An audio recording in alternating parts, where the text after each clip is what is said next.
In life, sometimes there's good surprises.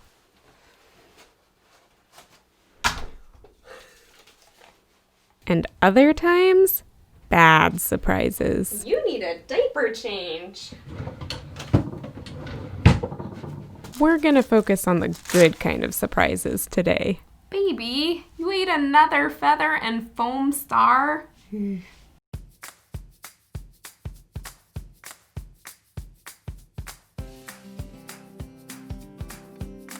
Hey there, it's Carrie at Ink Hill Revival. Welcome back, or if it's your first time, I'm so excited you're here. I'm all about inspiring you to make more with the card making supplies you've got. So in that spirit, we're doing another white on white background episode without background dyes. And today we're gonna use some sparkle to make it happen. Plus, I've got some other minimal supply tips to share with you. And that's exactly where we'll start. Stamping a sparkly background on a slimline card without slimline supplies. I'm first stamping and heat embossing one side of the card with a regular sized background stamp.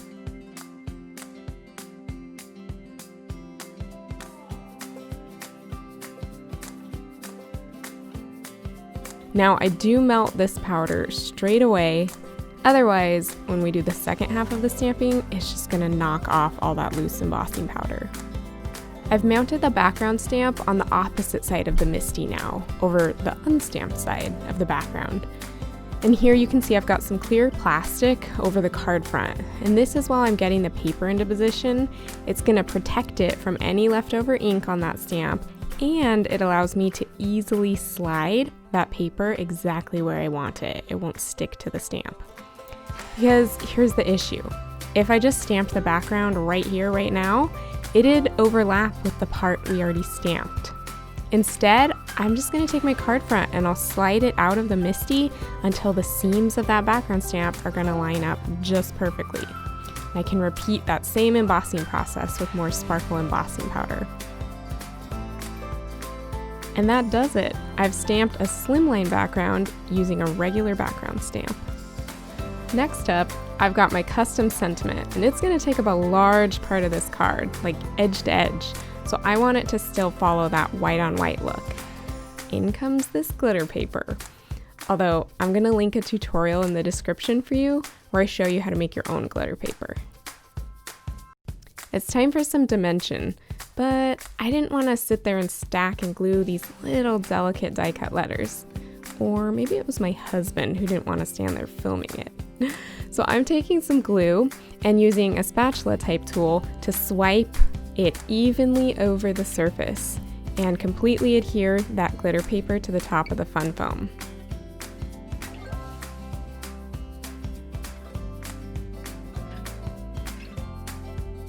This is a fabulous trick because the die cut machine can handle cutting all of this at once.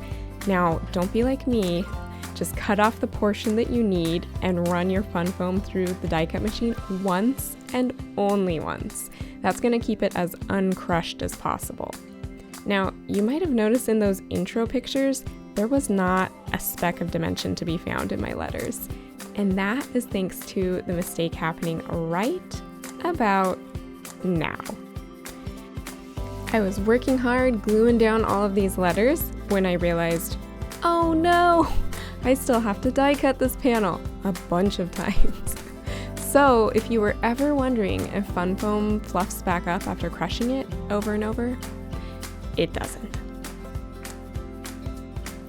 Luckily, I got to decompress next from that annoying mistake by coloring this beautiful fairy with some Prismacolors. While I'm working on it, let me tell you a story about coloring. When I first started into card making, Copics were my dream. I loved every Copic colored card I came across on the internet. But since I didn't have them, I just avoided coloring.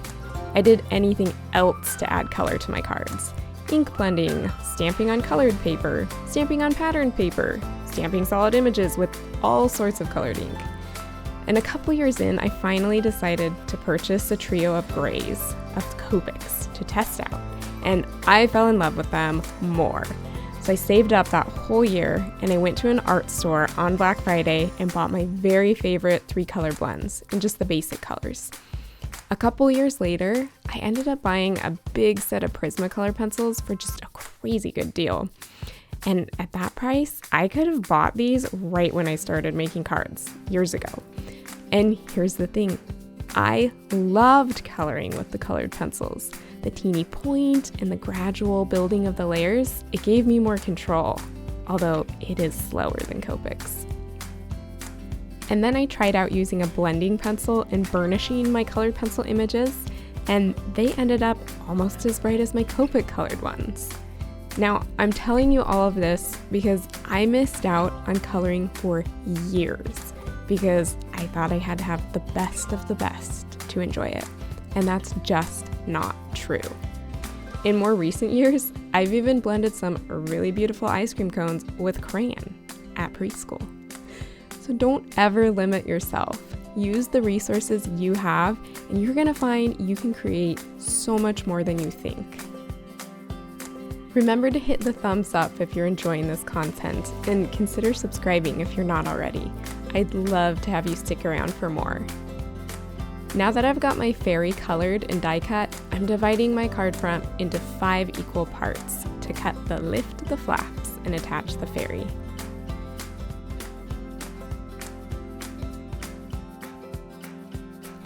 Now, if you don't have a lift the flap die, no worries. You can create your own template to trace and cut with a craft knife, like this. Real simple shapes. Of course, it's always easier to just buy it than hack it, but sometimes it's a type of product you might not be planning to use enough to justify the investment, or it's just a great way to test run a product and see if you like it. I've just printed off some sentiments to put behind the lift the flaps onto some colored cardstock. I just typed them up in Word. Now, alpha stamp sets would work great, but I wanted to show you another way to customize your sentiments or fill in a supply gap. I did not feel like battling my computer for spatial exactness, so the formatting is not perfect. I just plan to cut these and glue them behind each flap. Easy peasy.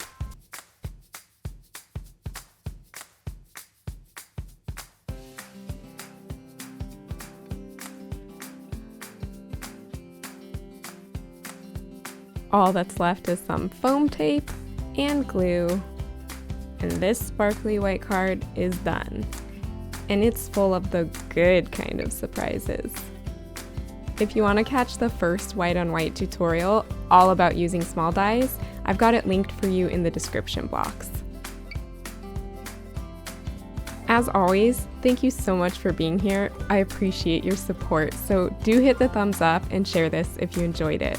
If you're not already, I'd love if you subscribed. Do hit the gray bell so you get a reminder each Monday morning when a new tutorial's out.